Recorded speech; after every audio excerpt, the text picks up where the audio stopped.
May regalo po siya mga kasinag kay kuya para daw po hindi na malungkot sa pagkawala ni Kobe. Ano kung kanipunta nila? Ang galing po ng leader mga kasinag, kahit umuulan ayaw pa niyang sumilong.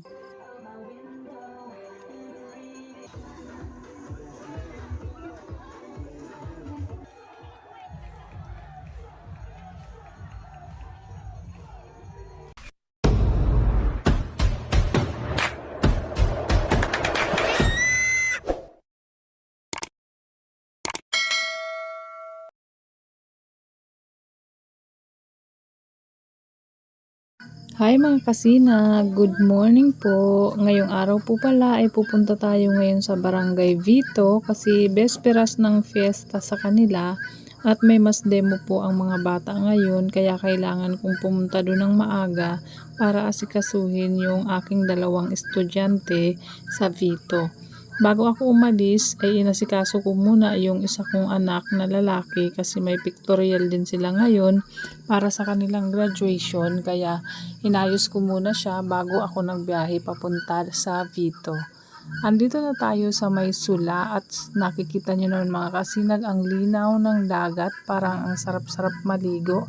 Pero mukhang malamig din kaya wag na lang tayong maligo mga kasinag. Diretso na tayo sa ating pupuntahan para makapag-asikaso na tayo. Napakatahimik at kalmado nga ng dagat ngayon mga kasinag kaya ang sarap lang magbiyahe. Malapit na po tayo mga kasinag at tingnan nyo naman mausok na ang kanilang paligid. Halatang fiesta na kasi busy na ang mga tao sa pagluluto ng kanilang mga ihahanda para sa fiesta. Nauna na nga pala mga kasinag si Bunso kasama yung mga pinsan niya nung isang araw pa kaya nandyan na si Bunso at hinihintay na tayo. Ano yan? Tik-tik. Ang tik-tik. Uto na. Yan, butasan mo lang. Ano makalakaw-lakaw man. Kisay yan. Ay, tatao mo kinunoy.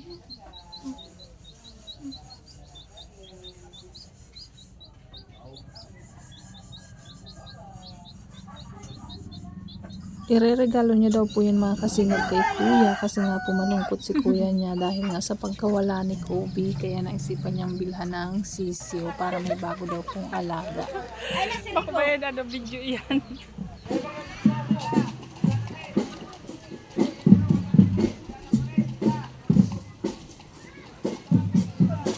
Andito na ang parade mga kasinag. Nasa unahan ang C80. Shout out sa mga nakaranas dyan na mag C80. Ayan, manood muna tayo mga kasinag. Ha?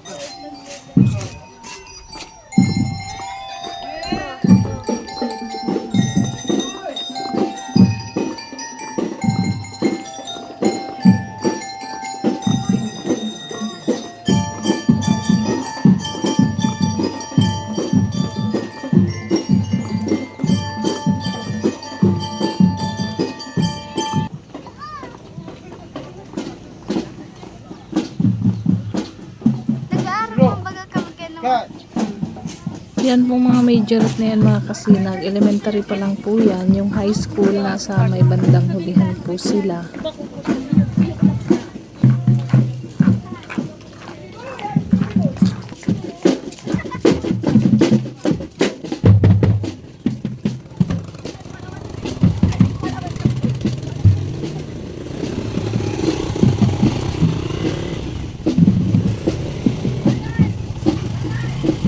Hanapon mo si Sinoy ah. Maikot lang. Ate Tay. Siya ang pinakahalangkaw ano. Ayun si Jan. Nakala ko kayo si Jan. Ate Pulis daw. Ito si Kuya Eva.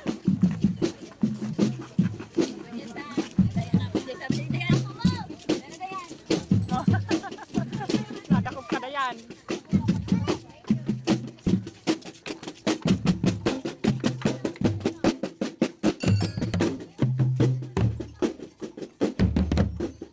Ito na kasi kulin. Ate! Ate!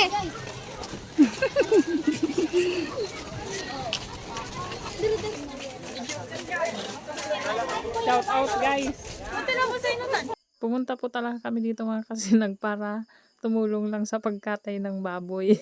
Joke lang mga kasinag. Wala kasing katulong si Kuya Talik. Ano kung tiyanik ko kanila? Ano bagay? Ano?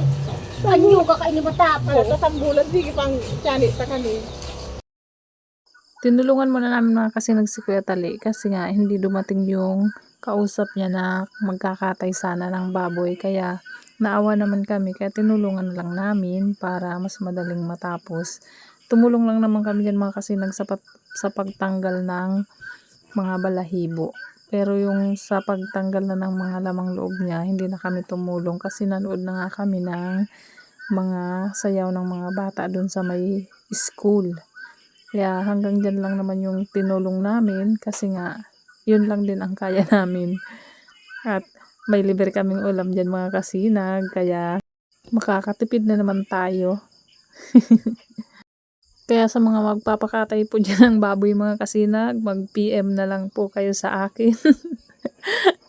Kasi marunong na kaming magtanggal ng balahibo. Ayan, at gigil na gigil pa nga ako dyan mga kasinag kasi mahirap pala talagang magkatay ng baboy. Akala ko madali lang kasi pag tinitingnan ko ang mga kapatid ko dati kapag nagkakatay sila, parang ang bilis lang. Pero pag ikaw na pala yung gumagawa mga kasinag, mahirap. Lalo na pag hindi ka pa sanay. Pero awa naman ng Diyos mga kasinag, natapos naman namin yung linisan, natanggalan namin ng balahibo.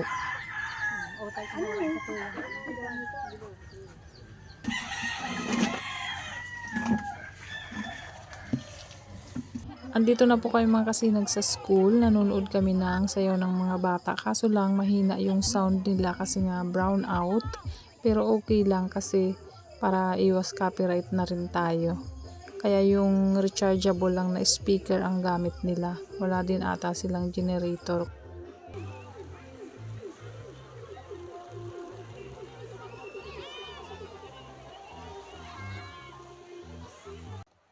Ang next kong magpe-perform mga kasinag ay ang junior high school. Ayan, naka-ready na sila at manood na tayo mga kasinag. Andyan yung anak kong panganay. Nasa may bandang hulihan siya kasi matangkad siya. Kaya andun siya sa may hulihan. Pero mamaya daw, pupunta naman siya sa unahan. Tingnan natin.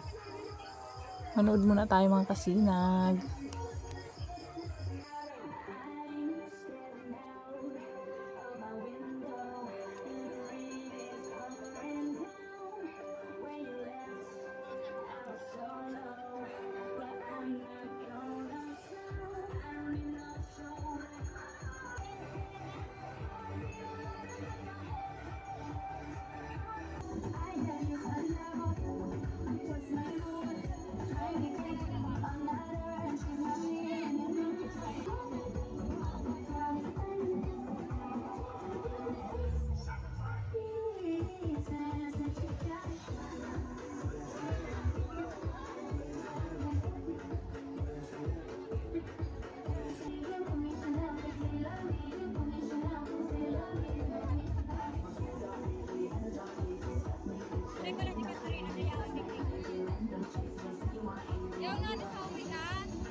Itong next naman mga kasinag ay ang senior high school. Sila naman ang pinakahuling magpe-perform ngayon.